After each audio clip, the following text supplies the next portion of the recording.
Hello. This research examines the factors that influence judgments of learning among college students watching an online lecture.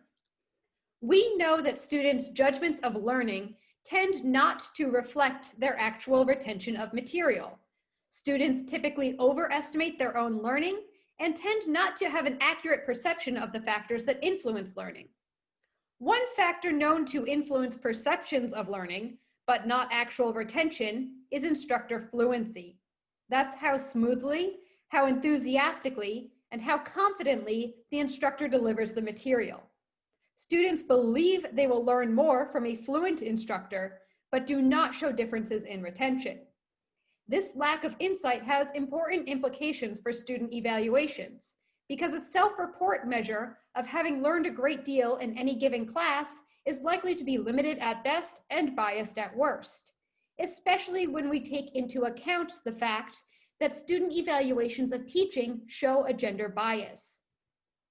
Not only are there meta-analytic data showing that women score lower than men, but one clever study reversed the names and pronouns of two instructors and found that the same instructor was rated higher when using a male name than when using a female one. Which led us to ask, what will the interaction between instructor fluency and instructor gender be? We predicted a female instructor would inspire lower judgments of learning than a matched male instructor, replicating that nationwide pattern, and that a disfluent female instructor would be punished in judgments of learning more than a disfluent male. We used a 2x2 between subjects design, where each participant saw an introductory physics lecture delivered by either a man or a woman in either a fluent or disfluent style. The sample included college students, about 3/4 of whom were female.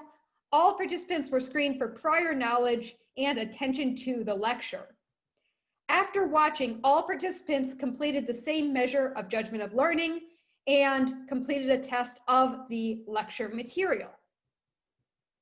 Participants saw either this instructor, whom we introduced as James Baker, or this one, whom we introduced as Mary Baker. They then saw the same video, carefully matched for timing, word order, etc. To show you what that looked like, here's a clip from first the disfluent female condition, then the fluent female condition. So from everything I've just said, you might think that chaotic systems are just totally random bits and pieces of weather flying everywhere. However, even though we can't predict the weather a year from now, we can usually take an educated guess about whether or not it will rain tomorrow. So from everything I've just said, you might think that chaotic systems are just totally random bits and pieces of weather flying everywhere. However, even though we can't predict the weather a year from now, we can usually take an educated guess about whether or not it will rain tomorrow. So what we found in the judgments of learning is that the male instructor was indeed rated higher than the female instructor across fluency levels, and that the lowest ratings were reserved for the disfluent woman. In fact, ratings of the male instructor did not differ across fluency levels, suggesting perhaps that JOLs were more forgiving of the man than the woman for being disfluent. However, when we look at actual post-test performance, we see an interaction between fluency and gender. When participants saw the fluent instructor, they showed slightly more retention when watching the woman than the man, but when they saw the disfluent instructor, they showed slightly more retention when watching the man than the woman. These data suggest that female instructors are rated lower for surface qualities like speaking disfluently when compared to male colleagues.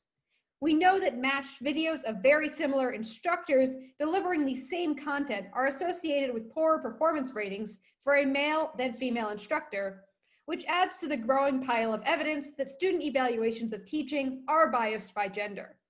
Study 2 is going to examine that effect of gender and fluency in more detail, and also look at potential differences in ratings across participant genders. Thank you for listening.